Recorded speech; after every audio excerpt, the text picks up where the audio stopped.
Hello guys, जय हिंद। आशा करता हूँ आप सब बहुत अच्छे होंगे। आप सभी को एक का स्वागत है एस ऑनलाइन के इस डिजिटल प्लेटफॉर्म में। और आप सभी लोगों को गुड इवनिंग, आप सभी लोगों को शुभ संध्या। आप सभी लोग सबसे पहले मुझे ये बता दीजिए, am I audible, am I visible, everything is clear from my side, yes और नो। सबसे पहले सभी लोग मुझे ये बता दीजिए, एवरीथिंग इज़ क्लियर, येस और नो। एंड मैं भी चेक कर लेता हूँ सब कुछ क्लियर है कि नहीं। और फटाफट ना सभी लोगों को शेयर कर दीजिए, जितना भी हो सकता है सभी लोगों को शेयर कर दीजिए। सभी लोग कमेंट बॉक्स में बताएंगे एवरीथिंग इज़ क्लियर और नॉट, जितने लोग लाइव हैं।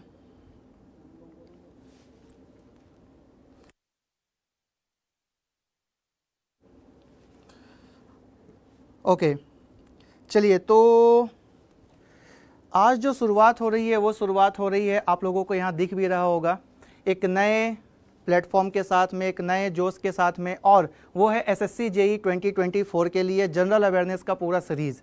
जनरल अवेयरनेस के जितने भी आपके क्वेश्चंस आते हैं, चाहे वो हिस्ट्री के हो, चाहे वो पॉलिटी के हो, चाहे वो ज्योग्राफी के हो, चाहे वो इकोनॉमिक्स के हो, करेंट अफेयर्स हो, साइंस एंड टेक के हो, एनवायरनमेंट के हो, सभी के सभी क्वेश्चंस हम लोग करेंगे यहाँ पर। तो आप सभी लोगों का अभी तैयारी का जो स्ट्रेटजी है, उस तैयारी के स्ट्रेटजी को और भी अच्छे तरीके से हमारे साथ में यहाँ पर करें। तो साथ ही साथ मैं आप लोगों को ये भी बता दूं कि आप लोगों को इवनिंग में, शाम में 6 बजे से लेकर के 7 बजे तक ये सेशन मिलेगा। तो आप लोग ये टाइम को फिक्स कर लें, प्रतिदिन आप लोगों को ये क्लासेस मिलेंगी। बट कल रामनवमी के शुभ अवसर पर ये क्लास आप लोगों को नहीं मिलेंगी। कल है हॉलीडे, कल है छुट्टी। तो आप लोग भी जय श्री राम बोल करके रामनवमी के इस उत्सव को अच्छे से सेलिब्रेट करिए। और परसों से फिर हम लोग मिलेंगे। बट आज की क्लास जो है वो जनरल अवेयरनेस की, जनरल स्टडीज़ की पूरी की पूरी आप लोगों को मिल रही है। तो सभी लोग आज रेडी रहिए और हम लोग क्वेश्चंस के साथ में इस पूरे के पूरे सीरीज में मिलेंगे, जिसमें आप लोगों का कंप्लीट गाइडेंस मिलेगा। आज क्लास नंबर 1 है। क्लास नंबर 1 के साथ में आप लोगों को प्रतिदिन 5 to 6 ये क्लासेस मिलने वाली हैं। 1 के साथ 2, सेकेंड, थर्ड एंड ऐसे ही मैनी मोर आप लोगों को क्लासेस मिलेंगी। तो सभी लोग रेडी हैं। पहले क्वेश्चंस के लिए हम लोग बढ़ते हैं, पहले क्वेश्चंस की तरफ में, और देखते हैं जनरल अवेयरनेस का पहला जो क्वेश्चन है वो क्वेश्चन है क्या और कैसे इसको डील करना है। और आप लोगों का पूरा तरीका जो जनरल अवेयरनेस के पढ़ने का है, जनरल स्टडीज़ के पढ़ने का है, वो पूरा का पूरा टेक्निक और पूरा का पूरा तरीका जो है वो हो जाएगा चेंज। चलिए, जैसे पहला क्वेश्चन आप लोगों के सामने में है, ये बाइलिंगुअल आप लोगों को क्वेश्चंस मिलेंगे हिंदी एंड इंग्लिश में। क्वेश्चन है, चौथी बौद्ध संगीति कब कहाँ हुई। मतलब आप लोगों को बताना है कि where the fourth Buddhism council जो है वो टेक प्लेस हुआ था। सबसे पहले आप लोगों को पता होना चाहिए कि बौद्ध संगीति जो है, बुद्धिज्म काउंसिल जो है वो होता क्या है। आप लोगों को ये पता होना चाहिए। अच्छा, और साथ ही साथ आप ये भी देख रहे हैं कि ये एग्जाम में आया हुआ भी क्वेश्चन है, सीजीएल में है, सीएचएसएल में है, एमटीएस में है, रेलवे में है। ऐसे ही आप लोगों को हर एक क्वेश्चन का ऐसे नीचे में डिटेल्स मिलता रहेगा। बुद्धिज्म काउंसिल होता क्या है। गौतम बुद्ध, जिसको हम लोग जानते हैं, गौतम बुद्धा, आप लोगों ने सुना होगा सिद्धार्थ के बारे में।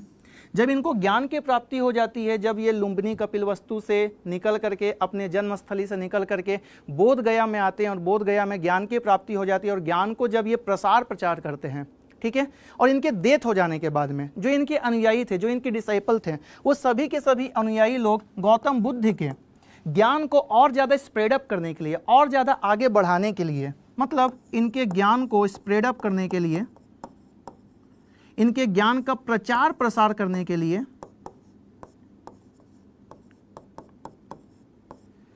बुद्धिज्म काउंसिल रखते हैं। और 4 बुद्धिज्म काउंसिल हुई थी, 4 बौद्ध संगीति हुई थी। ये 4 बौद्ध संगीति से रिलेटेड आप लोगों के एग्जाम में पहले भी क्वेश्चन आया हुआ है और आने वाले एग्जाम में भी क्वेश्चन आने की संभावना है। तो आप लोगों को करना क्या है, अभी बस एक छोटा सा ट्रिक, एक प्यारा सा ट्रिक आप लोगों को देखना है, और उस ट्रिक से आप लोग पूरा का पूरा चीज़ों को याद कर लेंगे। चलिए जानते हैं ये 4 बुद्धिज्म काउंसिल जो है वो हुई कहाँ थी। ठीक है, इसका आप लोगों को बस एक ही चीज़ करना है, यहाँ पर एक ट्रिक को देखना है और ट्रिक को जानना है अच्छे तरीके से। ट्रिक है क्या,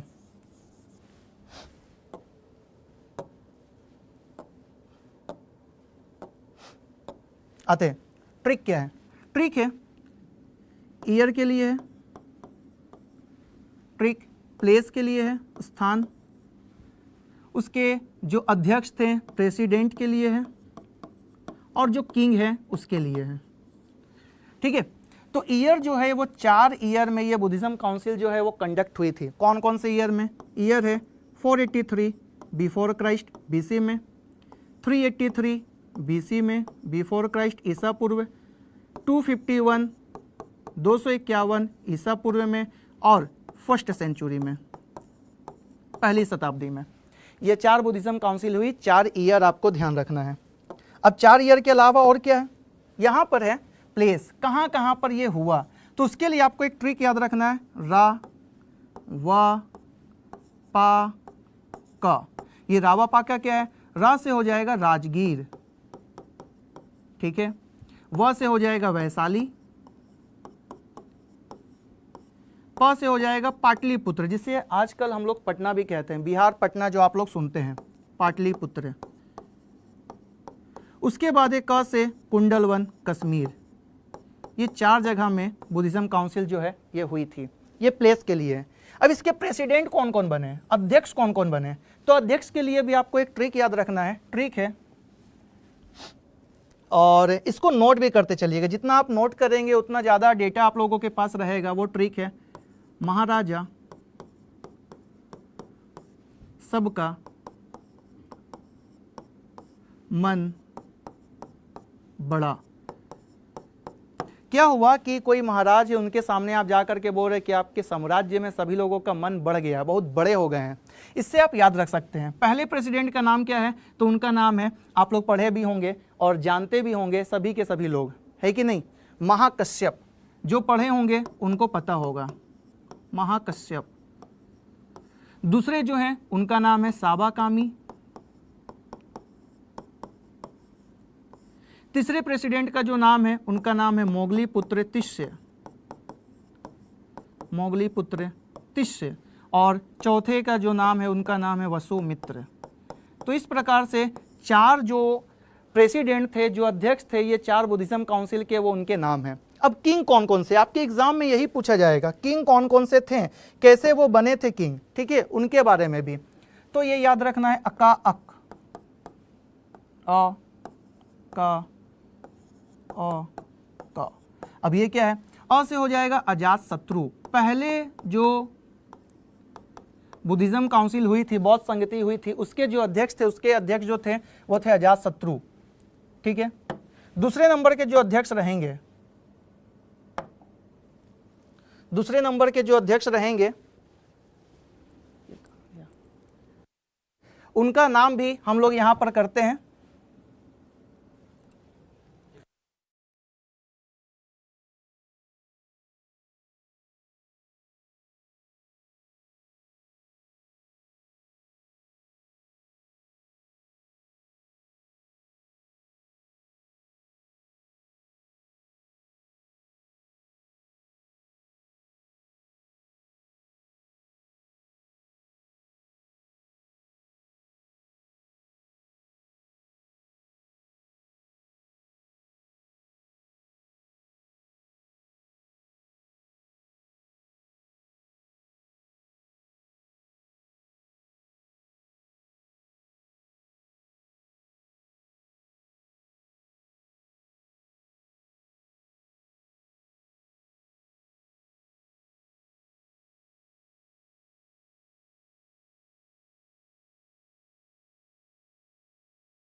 चलिए एक छोटा सा डिस्टरबेंस आ गया था, उसके लिए क्षमा।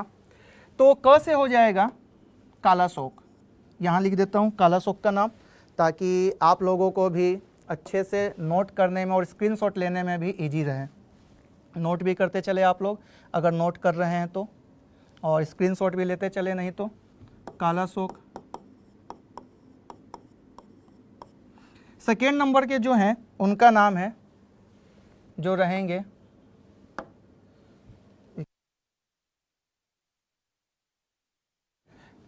थर्ड नंबर के जो रहेंगे उनका नाम रहेगा अशोक, और क से कनिष्क।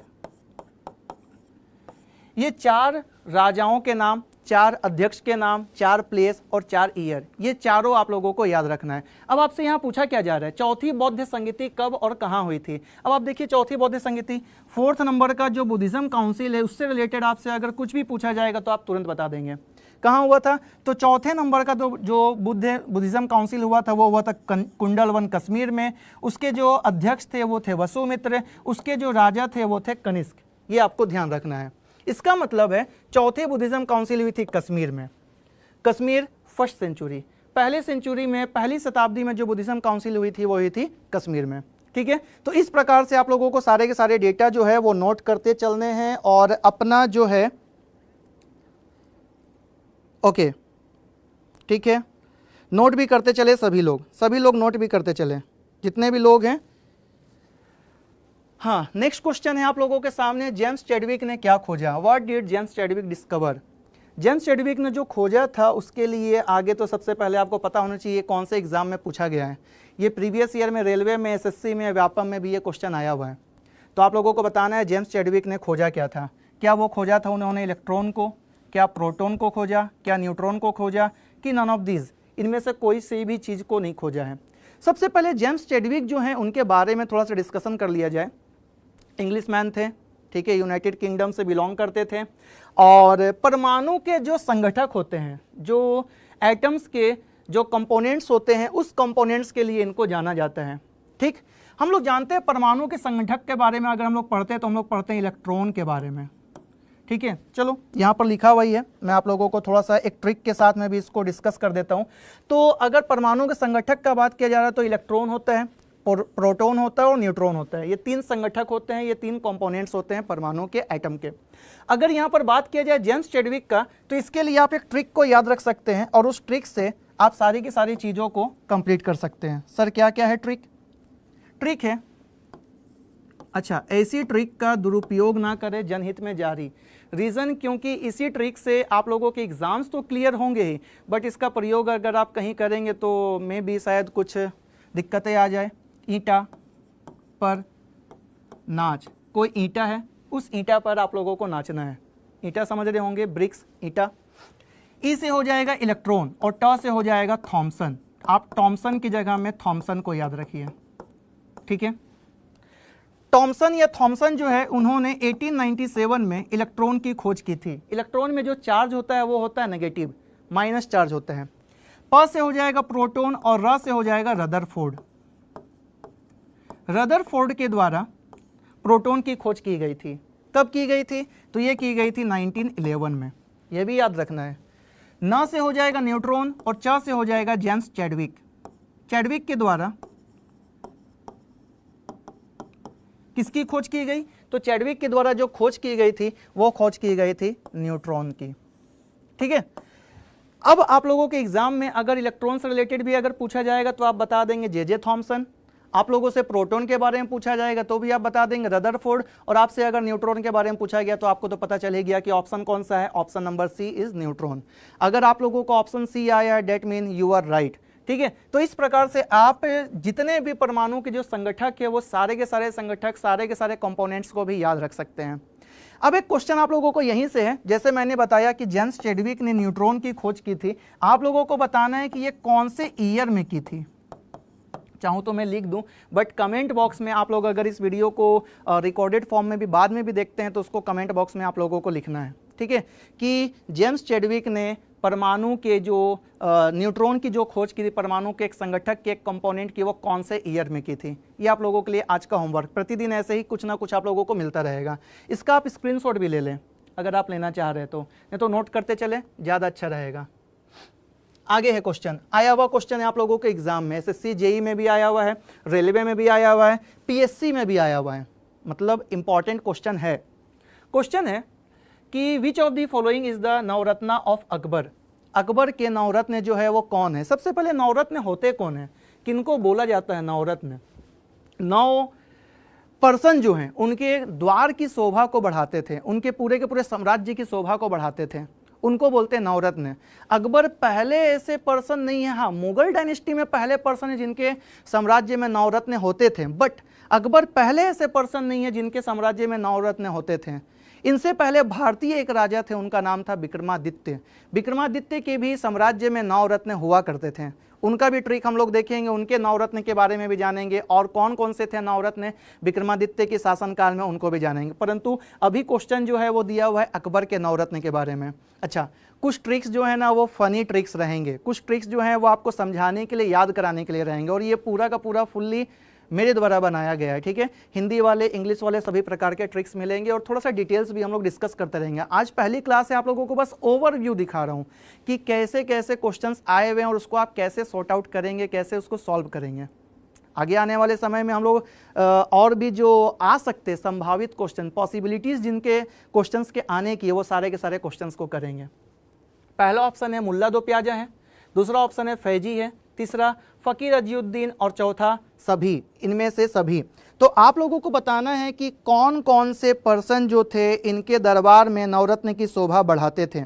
ये नवरत्न की शोभा बढ़ाने वाले पर्सन का नाम आप लोगों को यहाँ पर लिखना है। जिनको पता है वो ऑप्शन को हिट करें, जिनको पता है वो ऑप्शन हिट करें, ABCD में से कौन सा होगा। और हम लोग फिर अकबर के नवरत्न की तरफ में भी चलते हैं कि अकबर के नवरत्न है कौन कौन, ठीक है। देखा जाए किन्हीं का रिप्लाई आ रहा है तो चलिए। अकबर का अगर बात किया जाए तो मुगल वंश आप लोग पढ़ते हैं, मुगल डायनेस्टी पढ़ते हैं, उनके डायनेस्टी में मुगल के बाद, मुगल डायनेस्टी अगर हम लोग पढ़ते तो उसमें बाबर के बाद हुमायूं, हुमायूं के जो बच्चे होते हैं, जो बेटे होते हैं, उनका नाम होता है अकबर। द ग्रेट किंग के नाम से भी हम लोग इनको पुकारते हैं मुगल डायनेस्टी जब पढ़ते तब। आज बस ओवरव्यू देखिए, फिर डिटेल्स क्लास भी हम लोग साथ ही साथ में कंटिन्यू करेंगे। आज पहली क्लास है इसलिए थोड़े से ट्रिक्स के साथ में, थोड़े से फनी वे के साथ में हम लोग इसको डिस्कस कर रहे हैं। बट जितने भी लोग आप लोग आज अवेलेबल है ना, कोशिश करिए कि बाकी लोगों को भी यहाँ पर आप लोग इकट्ठा कर सके, बाकी लोगों को भी कनेक्ट कर सकें। परंतु अगर आप कनेक्ट कर रहे हैं, तो आप लोगों को प्रतिदिन ऐसे ही फनी जो ट्रिक्स होते हैं उसके थ्रू आप पूरे के पूरे टॉपिक्स को भी पढ़ लेंगे। चलिए जानते हैं अकबर के नवरत्न के बारे में, कौन कौन से नवरत्न थे। एक ट्रिक याद रखना है, ट्रिक है 2 ATMF B, ट्रिक है 2 ATM फेंक बेटा। बस ऐसा ही है, थोड़ा सा फनी है। क्या हुआ कि नोटबंदी का टाइम पीरियड था, सभी लोग भाई ATM के लाइन पे लगे हुए थे, तो आपने किसी को बोल दिया कि भाई साहब हमको थोड़ा सा ज़्यादा जल्दी है, दूसरे वाले सुन नहीं रहे थे, तो आपको आया गुस्सा, आपने बोला 2 ATM फेंक बेटा। अब वो तो ATM को तो नहीं फेंका, कुछ और ही हो गया, मारपीट। बट हम लोगों को एक ट्रिक मिल गया है और उस ट्रिक को हम लोग यहाँ पर डिस्कस कर रहे हैं। चलिए जानते हैं। अगर 2 से ATMF को अगर हम लोग मल्टीप्लाई करते हैं तो ये 2 बार सभी के सभी चीज़ें जो हैं वो आ जाती हैं। मतलब सारे के सारे जो यहाँ पर हम लोगों को दिए गए हैं अल्फ़ाबेट, पहले ए से हो जाएगा हम लोगों का अबुल फजल। अगर हम लोग बात करें तो पहले ए से हो जाएगा अबुल फजल, दूसरे ए से हो जाएगा, आप लोग पढ़ते भी होंगे, अब्दुल रहीम खान खाना के बारे में, अब्दुल रहीम खान ए खाना, तो 2 ए का काम हो गया। अब टी से आते हैं, टी से क्या रहेगा, आते हैं टी से, पहले टी से रहेगा तानसेन, ठीक है, दूसरे टी से रहेगा टोडरमल। एग्जाम में कई बार आता है ये, कई बार। चलिए एम का जानते हैं, एम से क्या क्या होगा। एम का अगर बात किया जाए, पहले एम से होगा मुल्ला दो प्याजा। इनके बारे में जब हम लोग हिस्ट्री पढ़ेंगे तो इनके बारे में डिटेल्स पढ़ेंगे। इनका नाम मुल्ला दो प्याजा ही क्यों पड़ा, कुछ खाने से रिलेटेड भी है। अब जो खाने वाले लोग हैं थोड़ा सा खाने से इधर आ जाएं। दूसरे एम से जो हो जाएगा वो हो जाएगा मान सिंह, ठीक है, एम भी हो गया। एफ की अगर बात की जाए तो पहले एफ से हो जाएगा फैजी और दूसरे एफ से हो जाएगा फ़कीर अजीउद्दीन। देख लीजिए हो गया, ए 2 बार आ गया, टी 2 बार आ गया, एम 2 बार आ गया, एफ 2 बार आ गया, 8 हुए। अब एक बचा है यहाँ पर बी, तो बी से आप सभी लोगों को नाम पता है, उनका नाम है बीरबल। ये हैं अकबर के 9 रत्न। यहाँ से आप लोगों के एग्जाम में प्रीवियस ईयर के क्वेश्चन में भी आए हुए हैं। आप देखेंगे प्रीवियस ईयर के क्वेश्चन उसमें भी आया हुआ है। डेट इसका मतलब है डेट मीन यहाँ पर ऑप्शन नंबर डी जो हम लोगों का है वो करेक्ट हो जाएगा। मुल्ला दो प्याजा भी थे, फैजी भी थे, फ़कीर अजीउद्दीन भी थे, मतलब सभी। इसका आप लोग स्क्रीनशॉट भी लेते चले, वरना आप नोट जरूर करें। ये बहुत ही स्पेशल ट्रिक्स है। ये ट्रिक्स आप लोगों को बस और बस सिर्फ और सिर्फ यहीं पर देखने को मिलेगा। ठीक है, अबुल फजल, अब्दुल रहीम खाने खाना, तानसेन, टोडरमल, मुल्ला दो प्याजा, मान Singh, Faizi, Fakir Aziuddin and last one is Birbal. ये 9 रत्न थे अकबर के दरबार में। और नेक्स्ट की क्लास में हम लोग विक्रमादित्य के भी 9 रत्न के बारे में पढ़ेंगे। ये छोटे छोटे से ट्रिक्स ना आप लोगों के एग्जाम्स को और इजी कर देते हैं और आप लोगों के पढ़ने के तरीके को भी। नेक्स्ट क्वेश्चन है आप लोगों के सामने, 5वीं पंचवर्षीय योजना का उद्देश्य क्या था? जितने लोग जो लाइव है ना उन लोग बताते भी चले कि आप लोगों को ट्रिक्स अच्छे लग रहे हैं, वरना फिर हम लोग ट्रिक्स के साथ में और थोड़ा सा कुछ और भी मसाला डालेंगे, कुछ और अच्छे तरीके से पढ़ने का कोशिश करेंगे। ट्रिक्स लेकिन पसंद ही आएगा जितना मुझे ऐसा लगता है। What was the objective of the 5th 5-year plan? SSC में आया हुआ है, रेलवे में भी, व्यापम में भी, मतलब वेरियस एग्जाम्स में आए हुए क्वेश्चंस आप लोग यहाँ पर देख भी रहे हैं। मतलब आप लोगों का एग्जाम में आया हुआ क्वेश्चन है क्या उसका पहला उद्देश्य ऑब्जेक्टिव पॉवर्टी एलिविएशन गरीबी उन्मूलन था, कृषि एग्रीकल्चर था, रोजगार एम्प्लॉयमेंट था, या नन ऑफ दीज, इनमें से कोई नहीं था? अगर आप जानते हैं तो ऑप्शंस को हिट करें, और अगर नहीं जानते हैं तो फिर कोई बात नहीं है। अगर जानते हैं तो ऑप्शंस को हिट करें।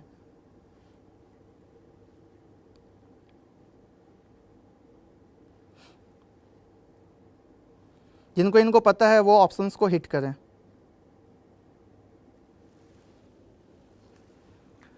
जो जो जानते हैं, देखा जाए कि क्या है आप लोगों का ऑप्शंस यहाँ पर करेक्ट। सबसे पहले जानते हैं ये पंचवर्षीय योजना जो है 5th 5-year प्लान का जो बात हो रहा है, उससे पहले 5-year प्लान ही क्या है? पंचवर्षीय योजना का जो बात करें वो पंचवर्षीय योजना होती क्या है, आते हैं जानते हैं। 1951 से पंचवर्षीय योजना जो है वो लागू हुई, चालू हुई, और 1951 के 1 अप्रैल से, अप्रैल के पहले डेट से ये पंचवर्षीय योजना जो है ना वो चालू हो गई, और 5-5 साल के ड्यूरेशन में ये पंचवर्षीय योजना चलने लगी, ताकि देश का थोड़ा अच्छे तरीके से विकास किया जाए, देश में एक स्पेशल सेक्टर को फोकस किया जाए, देश का डेवलपमेंट करने के लिए और आगे बढ़ाने के लिए अलग अलग तरीके को फॉलो किया जाए। ठीक है, तभी पंचवर्षीय योजना का बात आया। 1950 में इसको लाया जाता है, 1951 से लागू कर दिया जाता है। ठीक है, बनाने के बाद से। अभी आपसे पूछ रहा 5वीं पंचवर्षीय योजना, हम लोगों को पंचवर्षीय योजना से रिलेटेड उसके ऑब्जेक्टिव्स ही पूछे जाएंगे आप लोगों के एग्जाम्स में। आपको कुछ नहीं करना है, एक ट्रिक याद रखना है। ट्रिक है कुसाग्रा। ट्रिक क्या है? कुसाग्रा। के स्टैंड्स फॉर, यहां पर हो जाएगा कृषि, हिंदी लिख रहा हूं ताकि आपको समझ में भी आ जाए। यू से हो जाएगा औद्योगिकीकरण,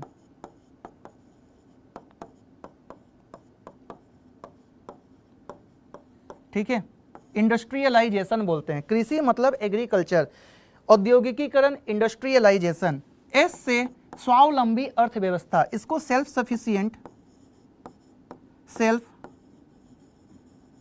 सफिशिएंट इकोनॉमी बोलते हैं। ए से आत्मनिर्भर अर्थव्यवस्था, जिसको हम लोग सेल्फ रिलायंस इकोनॉमी बोलते हैं। जी से गरीबी उन्मूलन, जिसको हम लोग पॉवर्टी एलिविएशन बोलते हैं, गरीबी उन्मूलन, हिंदी लिखता हूं गरीबी उन्मूलन।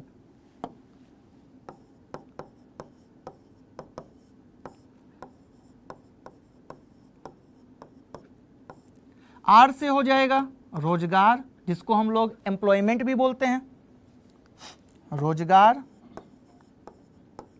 और ए से हो जाएगा फिर से आत्मनिर्भर अर्थव्यवस्था, आत्मनिर्भर अर्थव्यवस्था।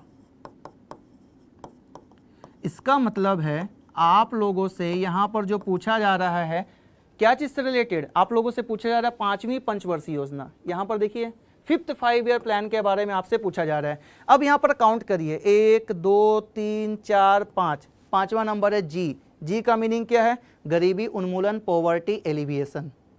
आ गया, गरीबी उन्मूलन, पॉवर्टी एलिविएशन, हिट कर दिए, हो गया। 12 के 12 पूरे पंचवर्षीय योजना को आप ऐसे याद रख सकते हैं। अभी तो मैंने यहाँ पर 5 6 7 बताए हैं और 5 का भी है। कुशाग्र कृष्णा समाज का तीव्र और समावेशी विकास, ये पूरा का पूरा एक सेंटेंस है। ऐसे आप यहाँ पर 7 को याद रख सकते हैं। के स्टैंड्स फॉर कृषि, यू फॉर औद्योगिकीकरण, industrialisation, S for self sufficient economy मतलब स्वावलंबी अर्थव्यवस्था, ए फॉर आत्मनिर्भर अर्थव्यवस्था self reliance economy, G for गरीबी उन्मूलन मतलब पॉवर्टी एलिविएशन, आर फॉर रोजगार एम्प्लॉयमेंट, ए फॉर आत्मनिर्भर अर्थव्यवस्था मतलब सेल्फ सफिशिएंट इकोनॉमी। फिर से आ जाएगा। तो ऐसे करके 7 का तो आपको याद हो गया है, इससे ज़्यादा आज तक पूछे नहीं गए हैं, लेकिन मैं आप लोगों को नेक्स्ट क्लास में और भी बता दूंगा पूरा 12 का 12। ठीक है, इतना आप लोगों को याद हो गया होगा, होप सो इतना याद हो गया होगा। इसका आप लोग स्क्रीनशॉट भी लेते चलें या फिर नोट डाउन कर रहे तो नोट डाउन करते चलें। आप लोगों से पूछा जा सकता है रोजगार किसका है, तो देखिए रोजगार कितने नंबर का है? 6 नंबर का है। आपसे पूछा जा सकता है कृषि कितने नंबर का है? कृषि पहले नंबर का है। ऐसे ही करके 7 का 7 पूरा आप बता देंगे।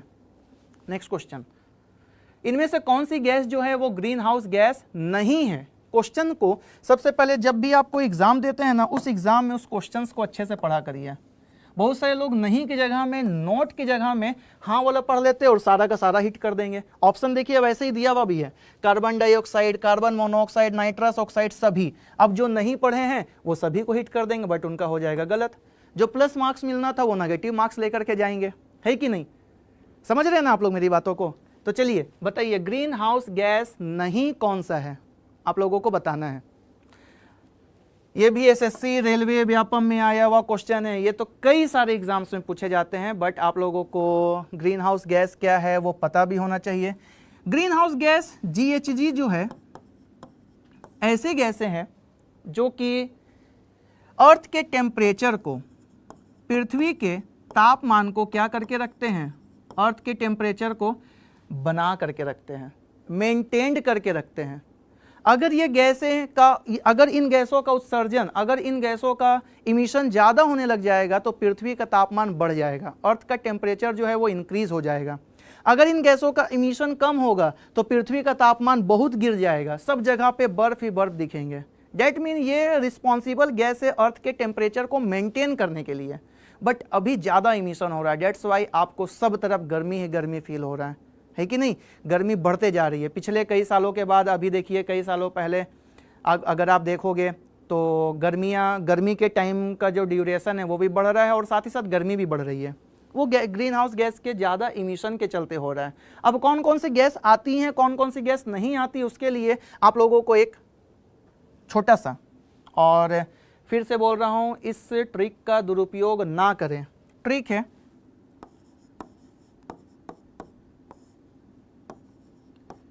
मीना का जलवा, इसका दुरुपयोग ना करें, बार बार बताया जा रहा है वरना जनहित में जारी। मीना का जलवा और ग्रीन हाउस गैस,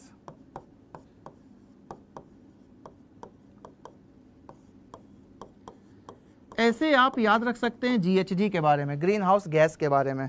चलिए जानते हैं ये ग्रीन हाउस गैस हैं कौन कौन से। ठीक है, पहला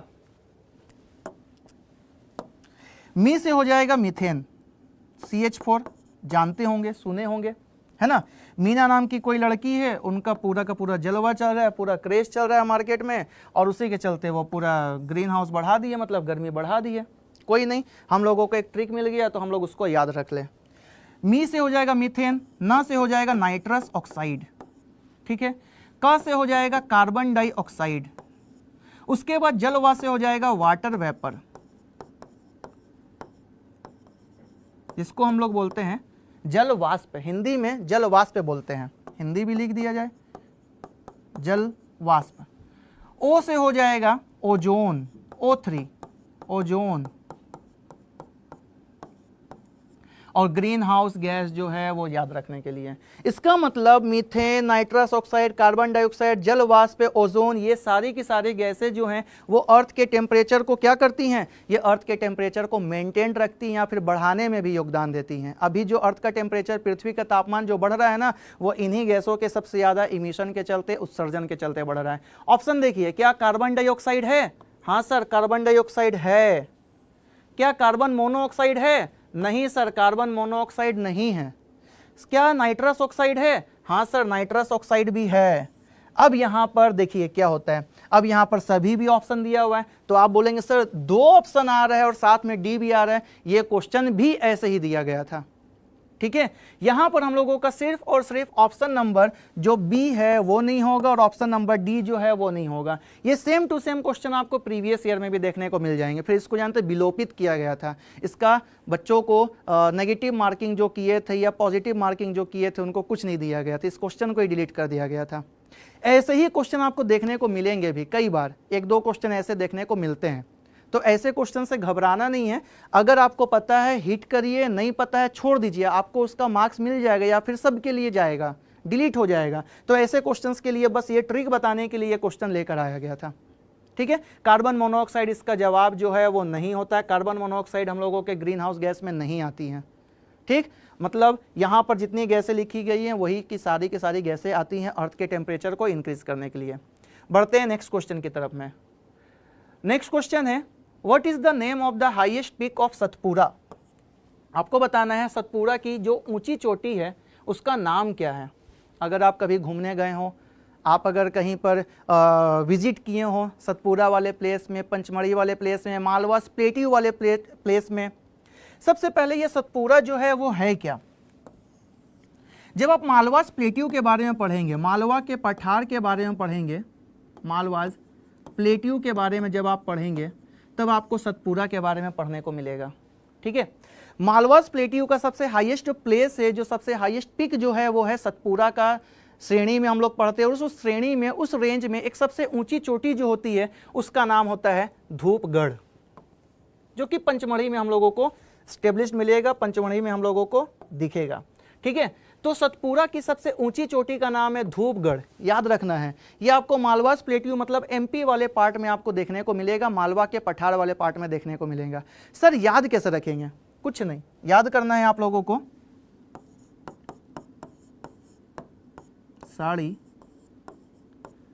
धूप में सुखाएंगे। अब आप बोलेंगे सर हम तो साड़ी नहीं पहनते। भैया आपको एग्ज़ाम निकालना है तो साड़ी सुखाना पड़ेगा। सतपुरा का श्रेणी को याद करना है तो आपको धूप में साड़ी सुखाना पड़ेगा। साड़ी से हो जाएगा, सतपुरा धूप से हो जाएगा, धूपगढ़ और सुखाएंगे। कितने बजे सुखाएंगे? तो आप बताइए कितने बजे सबसे ज़्यादा धूप होता है? तो सबसे ज़्यादा धूप होता है 2 बजे के आसपास सर जी। 1350 मीटर इसका हाइट हो जाएगा। बस कुछ नहीं करना है। साड़ी धूप में सुखाएंगे कितना बजे? 1350, 1:50 में सुखाएंगे, जल्दी से साड़ी सूख जाएगा। तो सतपुरा की सबसे ऊंची चोटी जो है वो ऊंची चोटी का नाम है धूपगढ़ और उसका हाइट जो है वो है 1350 metre, 1350 metre is the highest peak of Satpuras range. ठीक है, जिसका नाम है Dhupgarh. Option number A, option A is the right answer. ठीक है, तो जिनका इनका ऑप्शन ए आ रहा था बहुत ही अच्छा है। ठीक है, जिनका इनका ऑप्शन ए आ रहा था बहुत ही अच्छा है, और जो ऑप्शन अगर ए के साथ जा रहे थे। चलिए नेक्स्ट क्वेश्चन है, इनमें से कहाँ नोट प्रिंटिंग प्रेस है? Which of the following is the note printing press? ये भारत से रिलेटेड ही है, क्योंकि आपको जितने भी सिटीज दिख रहे हैं वो सभी के सभी इंडिया से रिलेटेड ही है। नोट देखिए, भारत सरकार के द्वारा आपने देखा होगा कि आपके पास जितने भी करेंसीज नोट है, 1 रुपए के नोट को छोड़ करके और सिक्कों को छोड़ करके, उन सभी के सभी करेंसी नोट को छापने का काम, प्रिंट करने का काम जो है वो भारतीय रिजर्व बैंक करता है। ठीक है, भारत सरकार के द्वारा करवाया जाता है और भारत सरकार के द्वारा 4 नोट प्रिंटिंग प्रेस बनाए गए हैं। कैसे याद रखेंगे? देखिए नोट में कितने वर्ड्स हैं? नोट में कितने वर्ड्स हैं? NOTE। कितने लेटर्स हैं? लेटर, वर्ड तो एक है, लेटर्स कितने हैं? 4 हैं। तो 4 नोट के प्रिंटिंग प्रेस होंगे। सर कहाँ होंगे? तो आप लोग थाला को जानते हैं, हाँ सर एकदम जानते हैं, बस इतना ही है। नोट का प्रिंटिंग प्रेस इतना ही है, ये 4 जगह पे। महेंद्र सिंह धोनी की न्यू मूवी कोई आई होगी, आप देखे होंगे। क्या क्या है? M for Mysore. मैसूर में आपको मिलेगा नोट का प्रिंटिंग प्रेस जो कि है कर्नाटका में, ठीक है। एस फॉर साल्बोनी, यहां भी आपको मिलेगा नोट का प्रिंटिंग प्रेस जो कि है वेस्ट बंगाल में। डी फॉर देवास, यहां भी आपको नोट का प्रिंटिंग प्रेस मिलेगा जो कि है एमपी में। एन फॉर नासिक, यहां भी आपको नोट का प्रिंटिंग प्रेस मिलेगा जो कि है महाराष्ट्र में। मतलब 4 स्टेट्स में 4 नोट के प्रिंटिंग प्रेस है। एक है मैसूर कर्नाटका में, देवास एमपी में, साल्बोनी वेस्ट बंगाल में और नासिक महाराष्ट्र में। यहाँ पर नोट को छापे जाते हैं। जितने भी आपके पास करेंसी नोट्स होंगे 1 रुपए के नोट को छोड़ करके, ठीक है। तो ये 4 नोट के प्रिंटिंग प्रेस हैं जहां पर नोट को छापा जाता है, प्रिंट किया जाता है। सिक्कों की भी मिंटिंग की जाती है। जितने भी आपके पास सिक्के होंगे, जो कॉइन्स होंगे, उनका कॉइन्स का मिंटिंग भी होता है। उस कॉइन्स के पीछे के जहां पर आपका ईयर लिखा होता है, उस कॉइन्स को आप देख करके बता देंगे वो कॉइन आपके पास कहां से मिंट होकर के आया है। आप लोगों को बता भी दूंगा, नेक्स्ट क्लास में आप लोगों को बताऊंगा। यही नोट के प्रिंटिंग प्रेस आज बताया, और सिक्कों की मिंटिंग, मतलब कॉइन्स का मिंटिंग कहाँ होता है, सिक्कों को कहाँ ढाला जाता है, वो वहाँ पर ट्रिक आएगा। मुकेश कुमार का हाउस नंबर, तो हम लोग पढ़ेंगे वहाँ पर मुंबई के बारे में, वहाँ पर पढ़ेंगे कोलकाता के बारे में, वहाँ पर पढ़ेंगे हम लोग नोएडा के बारे में, वहाँ पर पढ़ेंगे हम लोग हैदराबाद में चिर्रापल्ली, और एक जगह नाम रहेगा सैफाबाद, उसके बारे में, ठीक है। जहाँ पर सिक्कों को भी मिंट किया जाता है, सिक्कों को ढाला जाता है, और देख करके आप बता देंगे वो सिक्का कहाँ से ढल करके आया, कहाँ से मिंट होकर के आया है। जिस पर डायमंड मार्क होगा, जिस पर स्टार मार्क होगा, जिस पर कोई मार्क नहीं होगा, आप देख करके बता देंगे। जिस पर डॉट होगा वैसे, तो कल बताएंगे इसको, ठीक है। तो इसका ऑप्शन क्या हो जाएगा, नोट का प्रिंटिंग प्रेस कहाँ कहाँ है, तो सर नासिक में भी है, देवास में भी है, साल्बोनी में भी है, मतलब सभी में है। Option D, option D is the right answer. D के साथ जाएंगे। आपको मिल गया ना, MSDN, महेंद्र सिंह धोनी की न्यू मूवी, MSDN से याद रख सकते हैं, है कि नहीं। इस प्रकार से आप जितने भी जो टफ से टफ क्वेश्चंस होते हैं ना, आपको अगर उसका कॉन्सेप्ट भी नहीं पता है, लेकिन आपको अगर ट्रिक्स पता है, तो भी कभी कभी ऐसा हेल्प मिल जाता है आप लोगों के एग्जाम्स में। इनमें से कौन मगध के तीसरे राजवंश है। Which of the following is the third dynasty of Magadha. Magadh के तीसरे जो राजवंश है उनका नाम आप लोगों को बताना है। क्या वो मौर्य डायनेस्टी है, क्या वो नंद डायनेस्टी है, क्या वो शिशुनागा है, कि नन ऑफ दीज है। कौन है आप लोगों को बताना है। मगध, सबसे पहले अगर बात की जाए मगध के बारे में, तो पूरे भारत में सबसे पुराने डायनेस्टी के रूप में भी पूरे के पूरे रूलर्स का जो सीक्वेंस आता है वो आता है हम लोगों के मगध के पास में, ठीक है। ध्यान रखिएगा, मगध के अगर तीसरे राजवंश के बारे में आपसे पूछा जा रहा है, 3rd नंबर के राजवंश के बारे में, 3rd नंबर के डायनेस्टी के बारे में पूछा जा रहा है, तो वो कौन सा है वो बताया जाए। कुछ नहीं करना है तो सर ट्रिक बताइए ना। ट्रिक है, इसका दुरुपयोग मत करिएगा प्लीज़, एकदम दुरुपयोग नहीं करना है, नहीं तो बहुते मार पड़ेगा आप लोगों को। ट्रिक है हसीना मासुका 7, इससे आप याद रख सकते हैं। हाँ से है हरियंका डायनेस्टी, हरियक वंश आप लोग सुने होंगे, हरियंक वंश आप लोग ने सुना होगा, पढ़ा होगा। सी से है शिशुनाग, न से है नंद वंश, म से है मौर्य वंश, सु से है शुंग वंश, शुंगे या शुंग दोनों ही होता है। क से है कण्व वंश, और 7 से सातवाहन वंश। देख लीजिए, मगध में इतने सारे राजवंशों का सीक्वेंस आपको पता चल गया। मगध के जितने भी राजवंश रहेंगे उनका सीक्वेंस। अब आपसे पूछा जा रहा है सीक्वेंस में 3rd नंबर का। अब आप बताइए ना, देख करके आपको नहीं समझ में आ रहा है। 1 2 3, तो तीसरे नंबर का क्या हो जाएगा, तीसरे नंबर का है नंद वंश, तो तीसरे नंबर का क्या हो जाएगा, तीसरे नंबर का हो जाएगा नंद वंश। Option number B.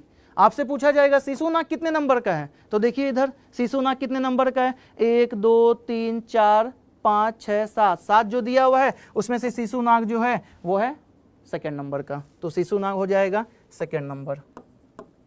आपसे पूछा जाएगा मौर्य कितने नंबर का है, तो देखिए 1 2 3 चौथा नंबर का, 4th नंबर का हम लोगों का मौर्यान पीरियड आ जाएगा 4th नंबर। नंद पूछा गया तो ऑप्शन बी हो जाएगा, मतलब तीसरे नंबर का हो जाएगा नंद वंश। सभी राजाओं का सीक्वेंस भी हम लोग पढ़ेंगे, आज तो बस थोड़ा सा ओवरव्यू है, जो प्रीवियस ईयर में आए हुए क्वेश्चंस उसको कैसे एकदम इजी वे में उसको हम लोग टैकल कर सकते हैं, कितने इजी वे में उसको हम लोग सॉर्ट आउट कर सकते हैं, कितने इजी वे में हम लोग उसको कर सकते हैं एग्जाम में सॉल्व, आज उसके लिए है। लेकिन ये सारे के सारे किंग का भी, हरियंका वंश में हम लोग बिंबिसार के बारे में पढ़ेंगे, अजात शत्रु के बारे में पढ़ेंगे, उदयन के बारे में पढ़ेंगे, ऐसे बहुत सारे राजाओं के बारे में सीक्वेंस में पढ़ेंगे, शिशुनाग में भी, नंद में भी, मौर्य में भी, शुंग में भी, सातवाहन में भी, कण्व में भी, सब में। ठीक है, तो ऐसे बस बेहतरीन बेहतरीन ट्रिक्स आप लोगों को इस क्लास में मिलेंगे और पूरे के पूरे डिटेल्स के साथ में। देखते हैं नेक्स्ट क्वेश्चन जो कि PYQ में आया हुआ है, हिस्ट्री का है क्वेश्चन। क्वेश्चन है when did the central legislative bomb case happen. देखिए कहाँ कहाँ आया हुआ एग्जाम में, आपको बताना है सेंट्रल लेजिस्लेटिव बॉम्ब जो कांड हुआ था, जो केस हुआ था, वो कब हुआ था। तो सेंट्रल लेजिस्लेटिव बॉम्ब केस, यहाँ पर बी फैक्टर को याद रखिएगा। बी, देखिए बी फैक्टर क्या है, B stands for Bhagat Singh.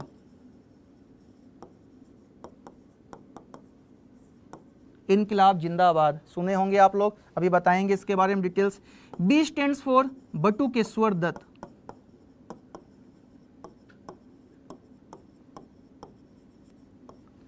B stands for bomb. और इसी बी से आपको थोड़ा सा बी ये 8 जैसा लग रहा है क्या, हल्का हल्का एकदम लग रहा होगा, तो आप याद रख सकते हैं 8। ठीक है, 8 को अगर हम लोग 2 लोगों के बीच में बांट दें तो कितना कितना बटेगा, तो 4 में बटेगा। समझ पा रहे हैं, 8 और 4 मतलब 8 हो जाएगा, तारीख 8 तारीख चौथा महीना मतलब अप्रैल, 8 अप्रैल 1929। बस ईयर आपको याद रखना है 1929। ठीक है, 1929, 8 ऑफ अप्रैल 1929 में क्या हुआ था, बात करते हैं। सेंट्रल लेजिस्लेटिव असेंबली जो है ना, मतलब आज का लोकसभा, मतलब पुरानी जो लोकसभा थी, अभी तो नया बन गया, आपको पता ही होगा।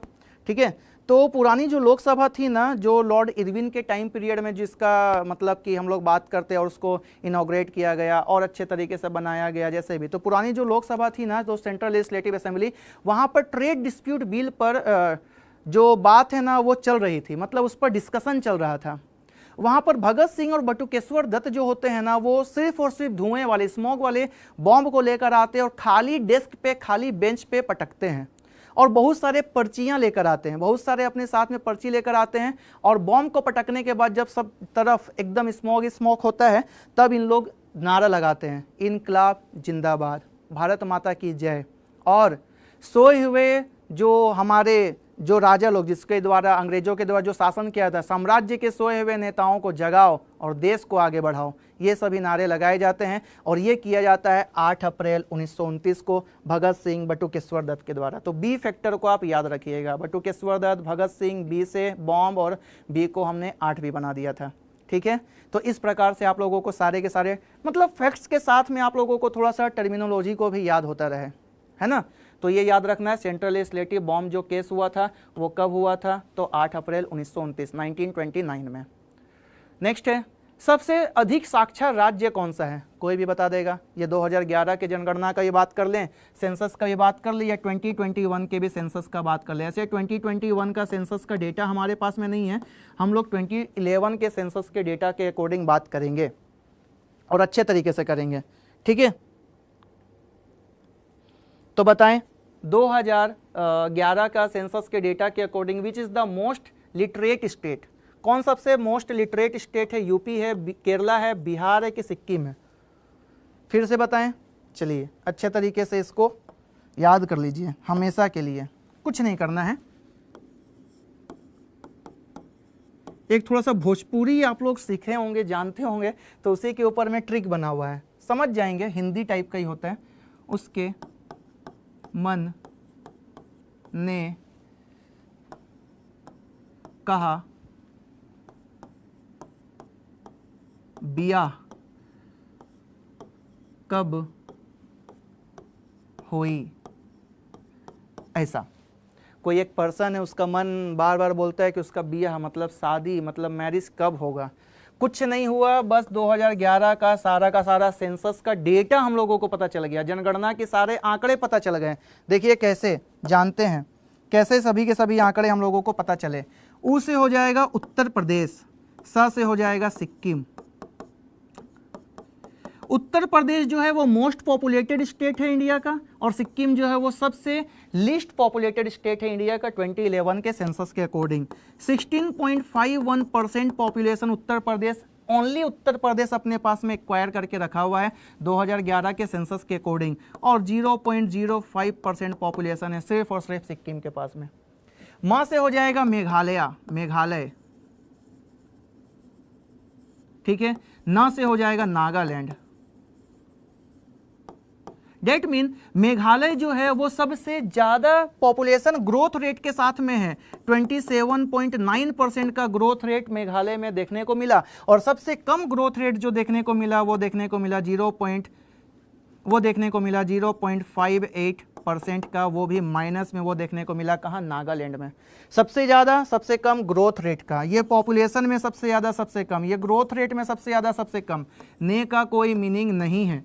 कहाँ, क से हो जाएगा केरला, और ह से हो जाएगा हरियाणा।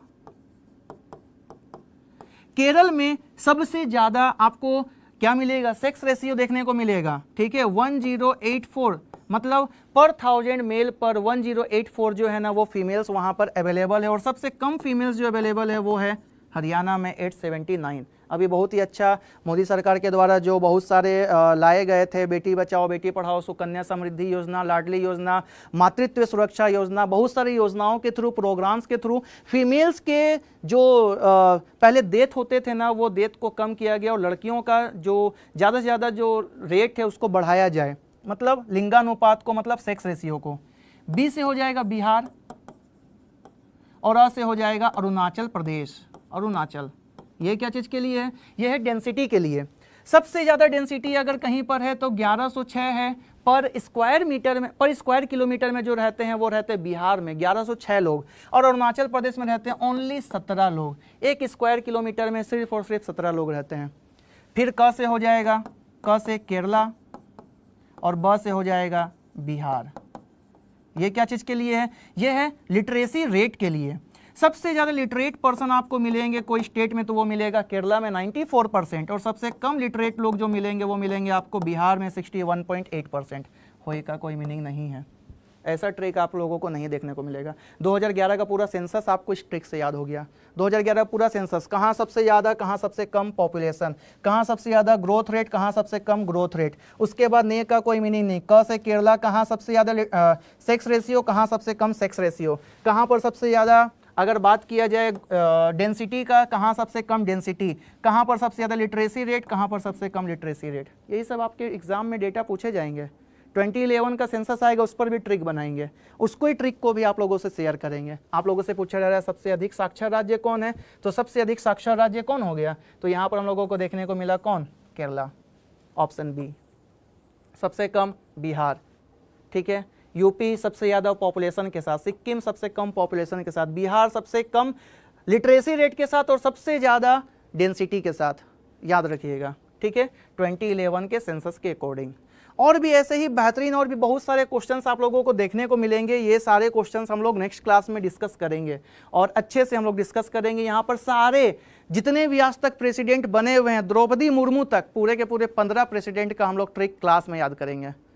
एक ट्रिक रहेगा, राजेंद्र राधा जा गिरे, फिसल ना गया रे, सोचा कचड़ा आज पापी, राम राम दीदी, वैसे करके सारे के सारे प्रेसिडेंट्स का जो सीक्वेंस होगा वो हम लोग क्लास में याद करेंगे, ठीक है। यहाँ पर 7वें नंबर का पूछा जाए, चाहे तीसरे नंबर का पूछा जाए, चाहे 9th नंबर का पूछा जाए, 11th नंबर का पूछा जाए, सब आपको 15 का 15 क्लास में याद होगा। तो नेक्स्ट क्लास का भी वेट करिए, नेक्स्ट क्लास हम लोग मिलेंगे परसों। परंतु आप लोगों को क्या करना है, जो लोग जो अभी लाइव अटेंड नहीं किए, जो रिकॉर्डेड फॉर्म में इसको देखेंगे, जो क्वेश्चन मैंने यहाँ पर छोड़ा था उसको आप लोगों को अटेम्प्ट करना है, कमेंट बॉक्स में उसका जवाब देना है, ठीक है। मिलते हैं नेक्स्ट वीडियो में, हमारे साथ बने रहें, एस ऑनलाइन के साथ बने रहें। जय हिंद।